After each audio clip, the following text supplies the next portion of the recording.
Bonjour à tous. Aujourd'hui, nous allons parler de la division euclidienne.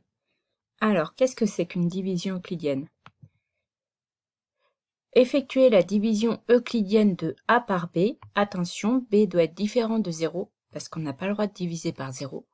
C'est trouver deux nombres entiers, qu'on appelle le quotient et le reste, qui vérifient l'égalité suivante. A, c'est-à-dire le dividende, le nombre qu'on divise, est égal à B, le diviseur, le nombre par lequel on divise, fois Q, le quotient, plus R, le reste. Attention, le reste doit être inférieur au diviseur. C'est ce qu'on appelle l'égalité euclidienne. Par exemple, si je fais la division euclidienne de 42 par 8, ça va me donner un quotient égal à 5 et un reste égal à 2. Car 42, c'est égal à 8 fois 5, 40, plus 2. Maintenant, voyons la méthode pour effectuer une division euclidienne. Effectuons la division de 643 par 4. Alors, je vous rappelle la méthode pour la poser. D'accord? On écrit le nombre ici qu'on veut diviser. On fait une barre. Ici, divisé par 4. Alors, si je veux diviser par 4, je dois bien connaître ma table des 4. Je vous ai mis un repère de couleur parce que parfois vous avez du mal à savoir quel nombre on écrit à quel endroit.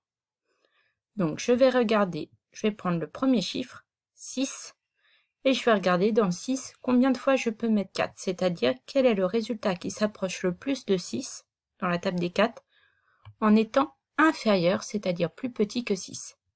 Et bien c'est le 4 ici. Et là, je dois le mettre donc une seule fois. 1 fois 4 égale 4, donc je fais 6 moins 4.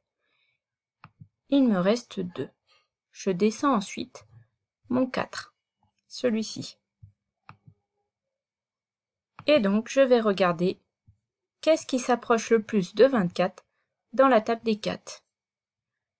Eh bien, il y a 6 fois 4 qui est égal à 24. Je vais donc écrire le 6 ici, 6 fois 4, et soustraire 24. Il me reste 0. Je vais descendre ensuite le 3. Je regarde qu'est-ce qui s'approche le plus de 3 dans la table des 4. Il n'est pas écrit, mais c'est 4 fois 0 égale 0. Donc je vais écrire 0 ici et je vais soustraire 0. Il va donc me rester 3. Là, j'ai descendu tous les chiffres qui composaient mon nombre. J'ai donc terminé. J'ai donc le dividende qui est égal à 643, le diviseur qui est égal à 4, et j'ai trouvé un quotient égal à 160 et un reste égal à 3. Je peux donc écrire que 643, c'est égal à 160 fois 4 plus 3. 4 fois 160, ça fait 640, plus 3, 643. Voilà, j'ai terminé. Je m'arrête ici. Bonne journée à tous.